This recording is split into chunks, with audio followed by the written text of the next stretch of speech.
Fox 26 News at 5 starts now. Good afternoon to you. I'm Tom Ziska. We're glad to have you with us on this wet Sunday afternoon. Perhaps you noticed rainstorms pounded the area over the last couple of hours. Lightning, high water rescues, ponding on the roadways in all the usual spots. This is a TransStar shot. The North Freeway at Airline, traffic moving along pretty well. The rain has stopped. The roads are very navigable. At the height of the storm, there was street ponding in all the usual areas. Drainage was briefly overwhelmed. Some drivers were stranded in the water. They couldn't help themselves but go into the high water. Some rescues were necessary. Both Hobby and Bush airports were reporting ground stops for about 2 hours' time. At last check, meantime, Centerpoint Energy reports there are more than 4,000 customers without power. Your Gulf Coast Weather Authority had a busy Sunday. Meteorologist John Dawson is finally catching a breath. He's got a first look at the forecast. Hello, JD. Yeah, starting at 1 o'clock, we started coming on here with Fox Local and giving you those weather updates. Meteorologist Allison Gargaro started it off, and then I took over in the afternoon, and things are much better right now. The strongest of the storms are right along the coast here, and most of it actually out over the waters, but Brazoria County and down towards Matagorda County, you see that yellow indicating those heavier downpours as well. So certainly something that we're looking at. I'm just going to double check, make sure nothing up to our north is really very well organized. There's a little bit of rain out toward the College Station area, but really the focus on where we saw most of that rain is going to be pretty much in the downtown Houston area. Just showing you real quick the last 12 hours of radar estimated rainfall totals. Look at these numbers that we see here. Well, actually, I don't have the numbers on right now, but look at these deep yellows there representing quite a bit of rain accumulation. I'll put some numbers on here for you so you can kind of see what I'm talking about. Perhaps as much as close to 4 inches of rain there in the area that's kind of along where the East Loop and the South Loop kind of get together. And right in this area, there's again up to 4, maybe even up to 5 inches of rain in a very short amount of time. Even though that much rain has falls in the urban areas like this, that concrete, it creates quite a bit of problems. And we actually have one of our reporters right here near this area at the 610 and east side of 610 and the Broadway. Leslie DelasBour has a live report for us and talking a little bit about what all that water, the problems that it can create. Yeah, JD, we are at the scene of a high water rescue that just wrapped up here again on South Loop East, and Broadway. I want to step out and give you a look of what we're seeing. Houston Fire Water Rescue pulled off about 15 minutes ago. There are 4 cars stalled from our vantage point. One of them is nearly underwater here. We witnessed HFD rescue 2 men, one out of the white minivan as well as the white SUV that you see in front of you.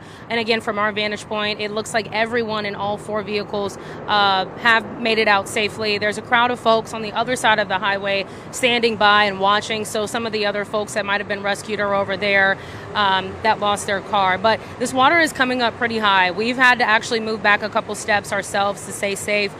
This tow truck that's on your screen just pulled up about 10 minutes ago maybe and is trying to work to get some of these cars out of this water. But again, here everyone is safe and alive. No one is trapped in their vehicle, and HFD has cleared this area as of now. But as you can see, people are still going through this water, and this is not something that we want to advise, even though it might look low or you might think your car is big enough to make it through. It's Houston. We all know it floods here. So you want to make sure that you turn around, don't drown. Do not assume that your car can make it through, because you don't want to be in this situation like these folks. And there's so many incidents like this actually happening around Houston today. We were at another one not far on 45 South and Woodridge where the same incident happened. Multiple vehicles were stalled under an underpass just like this one. But again, right now, people in this area have made it out safely. So, JD, we're going to send it back to you.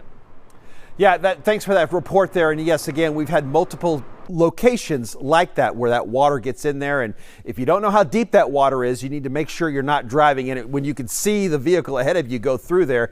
That kind of gives you a better idea of how deep that is, but the important thing is to be very safe. I do want to stress there that we currently have no watches or warnings from the National Weather Service, so we're in a better spot right now than we were earlier. Our tower cam here in the Galleria area shows those clouds that are out there, and other parts around town with maybe some light showers happening at the moment. We are still dealing with some very humid air, but the temperatures have been quite a bit lower today than where we've been seeing them because those showers and storms came in the peak time of the afternoon when we would normally expect the hottest parts of our day. So our futurecast is going to show us as we continue through the rest of the evening. Our rains are going to completely come to an end. Our skies might even clear enough a little bit, partly cloudy skies this evening. But we get back to tomorrow morning and we'll start to even have some of these isolated areas popping up as soon as the sun comes up. And then we'll continue to keep those isolated spots becoming a little bit more scattered when we get to the afternoon. So it won't be as widespread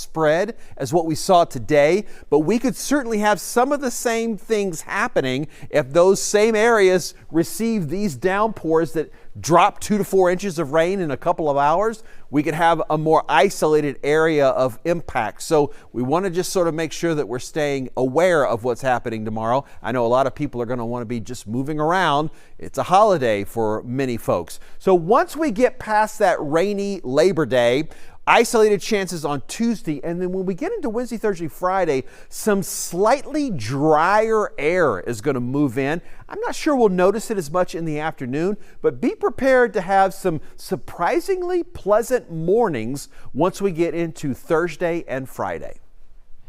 JD, thank you. Back to those quick storms. They caught a lot of drivers off guard this afternoon. Some had to be rescued when their vehicles were submerged in the high water. Photojournalist Chandler Watson has more on a rescue near downtown.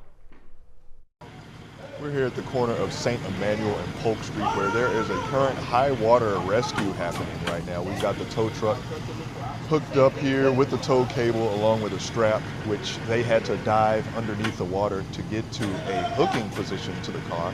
They've got those tow straps hooked up to that right now. But this just goes to show how careful you need to be in Houston when there's a flash flood warning. As you can see, this happened relatively quick. It seems like they were coming eastbound down St. Emmanuel here, and this just happened all of a sudden. The flood meter over there says it's at 4 feet now, and it's currently receding. When I first got out here, it was about 5 feet. But again, this just goes to show you, be careful and turn around, don't drown.